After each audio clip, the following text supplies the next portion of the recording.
The golden table. Olivia Palmer tapped her, manicured fingernails against the mahogany desk as she reviewed the seating chart for what she'd already dubbed the engagement. Dinner of the decade. The crystal chandelier above cast prismatic patterns across her office, much like the 8-carat diamond that weighed down her left hand, a constant reminder of what she had achieved.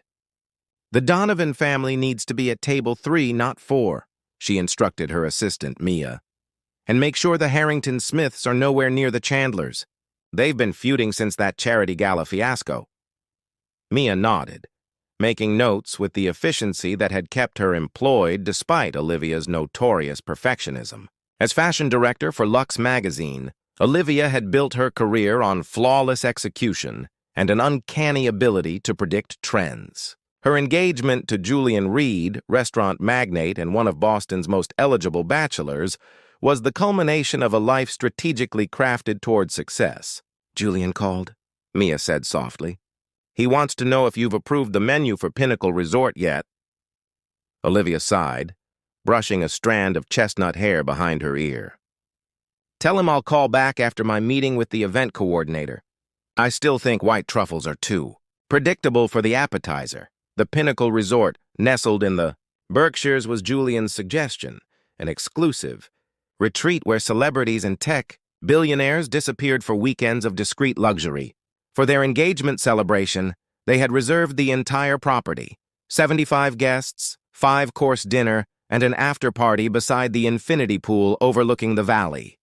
Later that evening, Olivia slid into the passenger seat of Julian's Aston Martin, leaning over to kiss his cheek.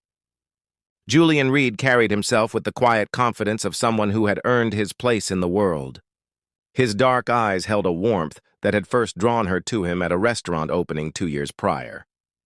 You seem stressed, Julian observed, navigating through Boston's evening traffic toward their penthouse. I want everything to be perfect, Olivia replied. This dinner isn't just a celebration. It's a statement. Half of Boston's elite will be there, not to mention your investors. Julian's hand found hers across the console. It's our engagement, Liv, not a corporate merger. In our world, they're not that different, she said with a practiced laugh. Speaking of which, did you confirm that chef you were so excited about? The one from California? Diego? Yes, he's flying in tomorrow. He's agreed to oversee everything personally. Good. I don't want some inexperienced sous chef ruining our evening. Julian's expression shifted slightly, something Olivia missed as she scrolled through emails on her phone. Diego is exceptional. Trust me. He'd better be, for what we're paying. That night, Olivia lay awake beside Julian, mentally rehearsing every detail of the weekend ahead.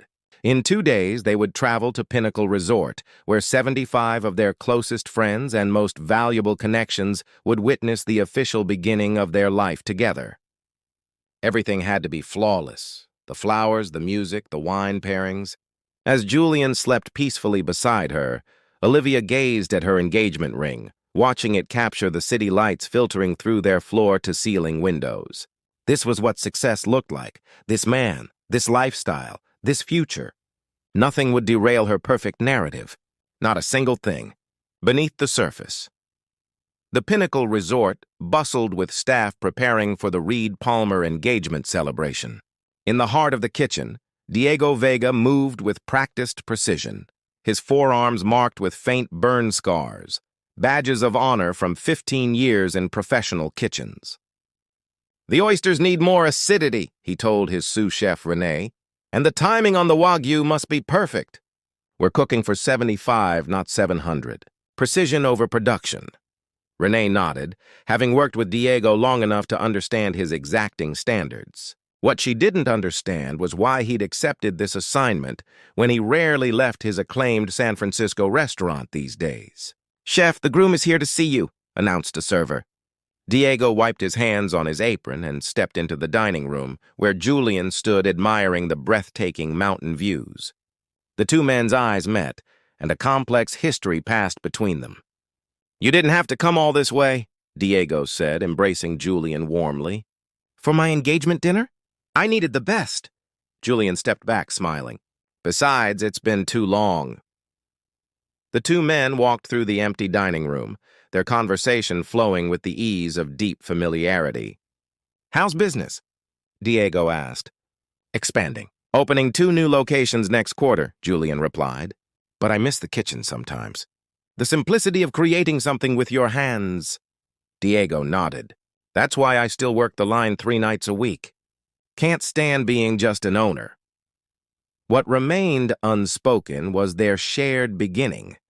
The cramped apartment they'd once shared in Chicago, saving every penny while working double shifts in a neighborhood diner. Julian had been the ambitious dreamer, Diego the steady craftsman. When Julian secured his first investor to open his own place, Diego had loaned him his last $5,000, money saved for culinary school. "Does she know?" Diego asked quietly. "About how we started?" Julian's gaze drifted to the polished silverware being arranged by staff. "She knows I wasn't always successful. The details. I haven't found the right time. 15 years of friendship isn't a detail, Julian." Before Julian could respond, Olivia entered with her planner, surveying the room with critical eyes. Diego noticed how Julian straightened, his demeanor shifting subtly.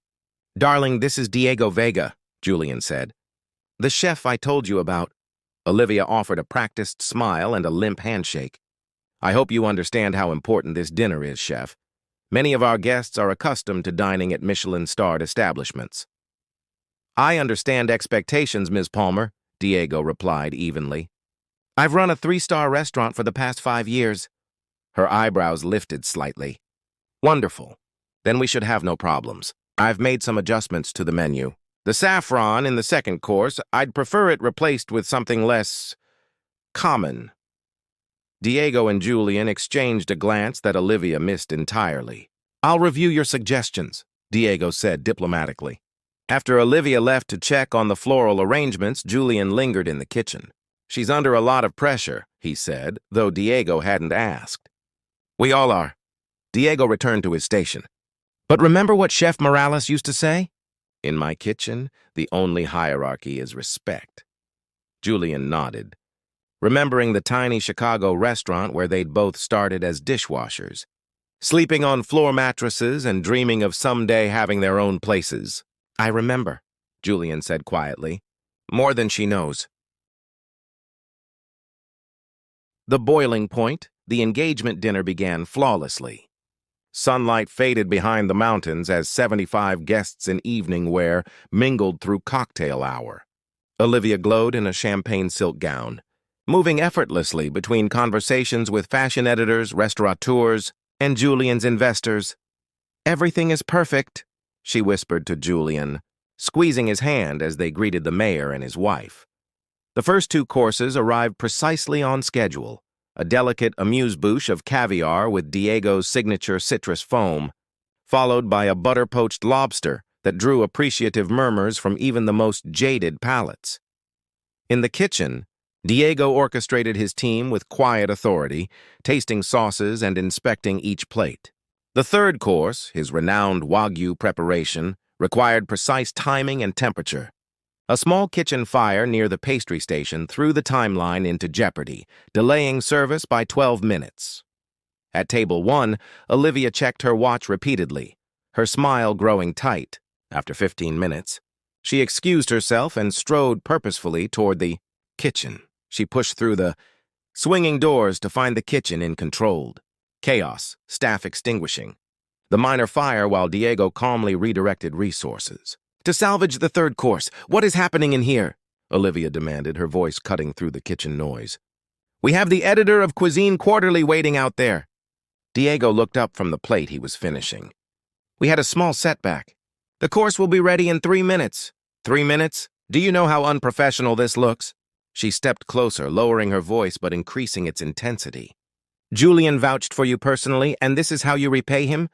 With amateur hour?" The kitchen staff froze, uncomfortable witnesses to her outburst. "My staff is handling a difficult situation admirably," Diego replied evenly. "These things happen in kitchens. Perhaps in diners and food trucks," Olivia said dismissively.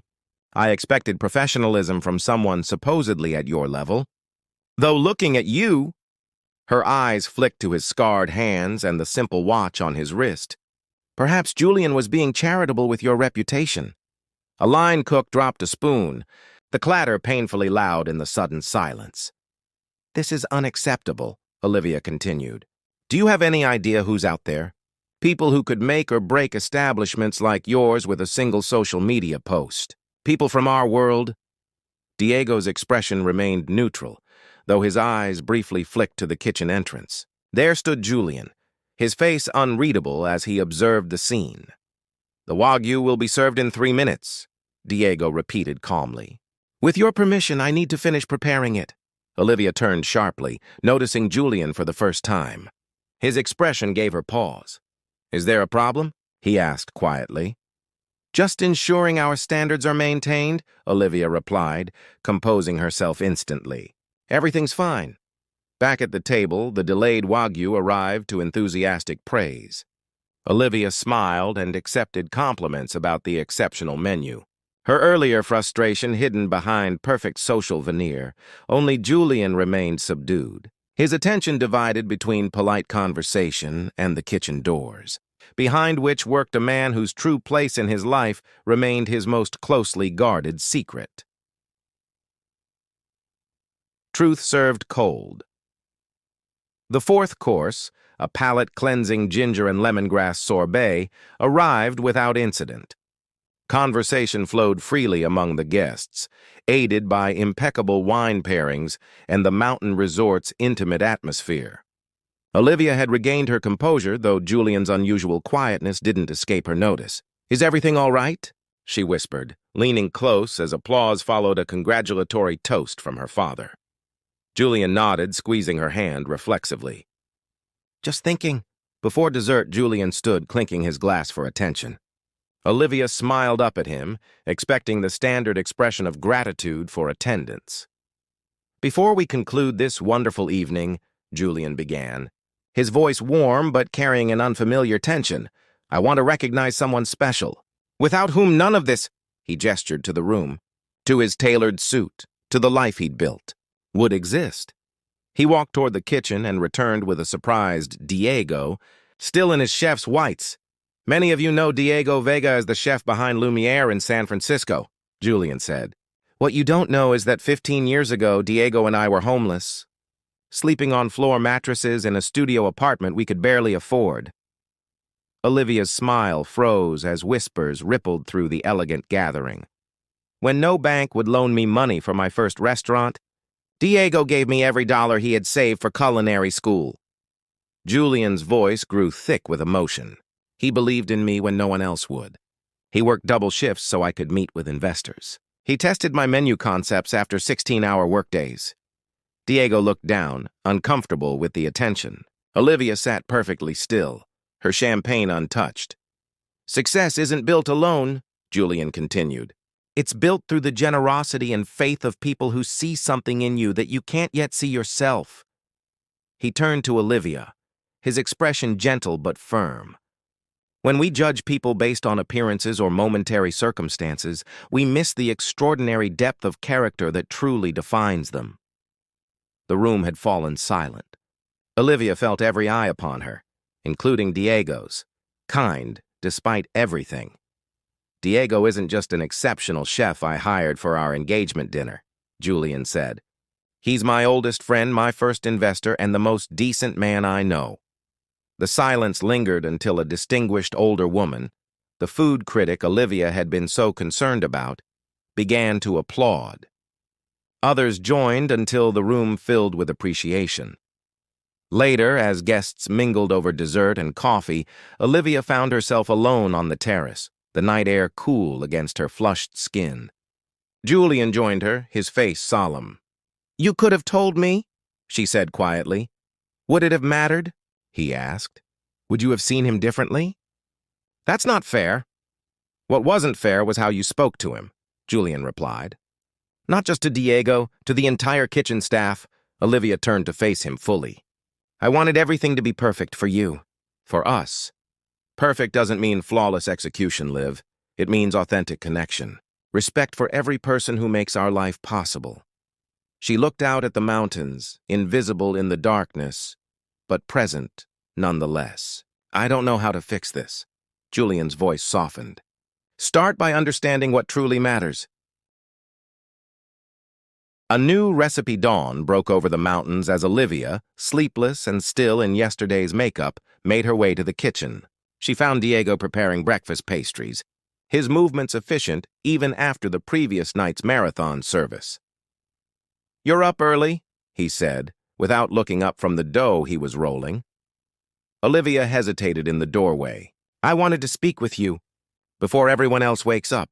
He gestured to a stool across the workstation, continuing his methodical folding of butter into pastry layers.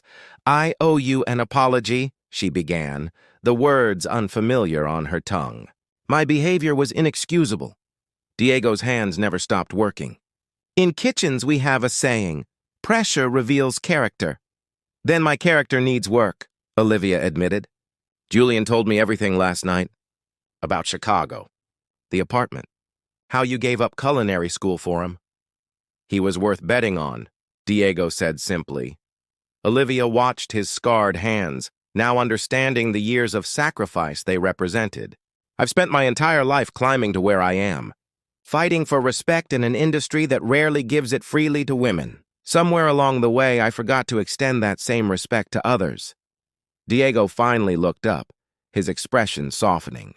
"The best chefs I know aren't the ones with perfect technique. They're the ones who can admit their mistakes and start fresh." He pushed a small piece of dough toward her. "Here, fold it like this," he demonstrated. "Turn 90 degrees, fold again." Hesitantly, Olivia mimicked his movements, her manicured hands clumsy against the flour-dusted surface. "Again," he instructed. "Patience is the secret ingredient most people miss." For 30 minutes, they worked side by side, Diego teaching and Olivia learning. When Julian entered, he paused at the unexpected scene. His fiancée in last night's gown, flour streaking her hair, laughing as Diego showed her how to score the pastry tops. "Am I interrupting?" Julian asked. Olivia looked up, her face more open than he'd seen in months. "Diego's teaching me how real value is created." Slowly, with care, from simple ingredients. Later, as breakfast was served on the sun-drenched terrace, Olivia approached their guests with genuine warmth rather than calculated charm. She listened more than she spoke. She learned names of the resort staff and thanked them individually. During a quiet moment, Julian found her helping clear plates, something the old Olivia would never have done. "Having second thoughts about us?" she asked, vulnerability replacing her usual confidence. Julian took her flour-streaked hands in his. "Actually, I'm seeing the woman I always hoped was there. Someone who can recognize her mistakes and grow from them? I've been obsessed with appearances," she admitted, "but last night showed me what really matters. The foundation underneath it all, across the terrace." Diego was describing the breakfast pastries to an enraptured group of guests, his passion evident in every gesture. "He forgave me too easily," Olivia said, watching him. "That's who he is," Julian replied, "and why his friendship changed my life." As guests departed that afternoon, Olivia approached Diego one last time. "Thank you," she said simply. "Not just for last night's dinner, but for this morning's lesson." Diego smiled. "The best recipes aren't written down, Ms. Palmer. They're passed from person to person, improved with each new hand that touches them." Olivia nodded, understanding the metaphor. "I'd like to learn more, if you'd be willing to teach." "Humility is the first step to mastery," Diego said, offering his hand, "in cooking and in life." As they drove back to Boston, Julian reached across to take Olivia's hand. "So what happens now?" She looked at the engagement ring on her finger, seeing beyond its sparkle to what it truly represented. Not status or achievement, but a promise to grow together. "Now we build something real," she said, "something with a foundation that will last." Outside their window, the Berkshire Mountains receded behind them, but the lessons of the weekend, about judgment, humility, and true worth, would remain, becoming part of their shared story and the life they would create together.